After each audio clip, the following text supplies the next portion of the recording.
নিজেকে একটা যে জায়গায় দেখতে চেয়েছিলাম মনে হয় যে আমি সেই জায়গায় আসতে পেরেছি। সাংবাদিকতাকে মিস করি। স্বপ্নই ছিল সাংবাদিকতা করব শেষ জীবন পর্যন্ত। আমি কখনো ভাবিও নি সাংবাদিকতা আমি ছেড়ে আসবো। আমি জানতাম আমার এই একটাই পেশা সাংবাদিকতা, জীবনের শেষ দিন পর্যন্ত আমি সাংবাদিক। কিন্তু এই যে প্রযুক্তি, নতুন মিডিয়া, সোশ্যাল মিডিয়া, এটা যে পুরোটা বদলে দিবে এবং আমার জীবনে এটা প্রভাব ফেলবে, যে আমার পেশায় চেঞ্জ হয়ে যাবে, এটা আমার ভাবনার মধ্যেও ছিল না। এটা আমার কাছে খুবই ভালো লাগে যে আমি কন্টেন্ট ক্রিয়েশনে এসেছি এবং এমন একটা জায়গায় এখন আছি যেখানে আমি মনে করি যে আমি যেটা চেয়েছিলাম সাংবাদিকতা ছাড়ার সময়, যে আমি ওই জায়গায় যেতে চাই বা এইরকম অবস্থানে থাকতে চাই, আমি মনে হয় তার চেয়েও ভালো জায়গায় আছি বলে নিজে বোধ করি। যে এই জন্য স্রষ্টার প্রতি আমার কৃতজ্ঞতার শেষ নেই, যে আমি খুবই ভালো আছি। নিজেকে একটা যে জায়গায় দেখতে চেয়েছিলাম মনে হয় যে আমি সেই জায়গায় আসতে পেরেছি।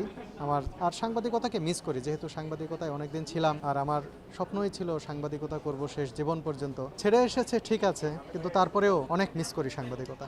আসলে এখন মিডিয়া হাউসগুলোতে যা হচ্ছে এটা দেখে প্রতিনিয়তই মনে হয় যে সেই সময় ছেড়ে দেওয়াটা একটা বেস্ট ডিসিশন ছিল আমার জন্য।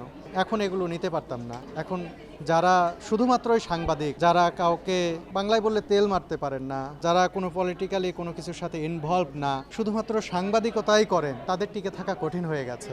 আমিও ওই রকমই একজন মানুষ। আমি নিজেকে কখনো পলিটিক্যালি মোটিভেটেড করিনি কোনো দলের প্রতি, কোনো গোষ্ঠীর প্রতি। আমি আমার কাজটাই করতে চেয়েছি। সেই কারণে এই বর্তমান সময়ে আমার জন্য কাজ করা খুব কঠিন হতো। আমি জানি না ঠিক কিভাবে আমার পেশাটা চেঞ্জ হয়ে গেল। এটা আমার জন্য সৌভাগ্য আমি মনে করি। সেই সময় আমি সঠিক সিদ্ধান্ত নিয়েছিলাম বলে মনে হয়। মাঝে মাঝে মনে হয় যে ফিরে যাই, কিন্তু এখন আর সম্ভব হবে না। ইচ্ছাটা আছে। আমার হয় কি যে সাংবাদিকতার যে নেশাটা, সাংবাদিকতার যে চর্চাটা কখনো সখনো আমি ব্লগের মধ্যে ঢুকিয়ে দিয়ে দুধের স্বাদ ঘুলে মেটানোর চেষ্টা করি, যে ওটাকে ইনফরমেটিভ করার চেষ্টা করি। মাঝে মাঝে কখনো মনে হয় যে একটু পিটিসি দিই একটা, হ্যাঁ, তো এই দিয়েই করি। আর ফিরে আসলে তো আর ঘুরতে পারবো না। একটা চাকরির তো অনেক নিয়ম কানুন থাকে। আমি ইচ্ছা করলেই ছুটি নিতে পারি না, যে ছুটি নিলেও হয়তো দেখা যাচ্ছে যতটুকু আমার দরকার ততটুকু পাচ্ছি না, বা যেই সময় দরকার সেই সময় পাচ্ছি না।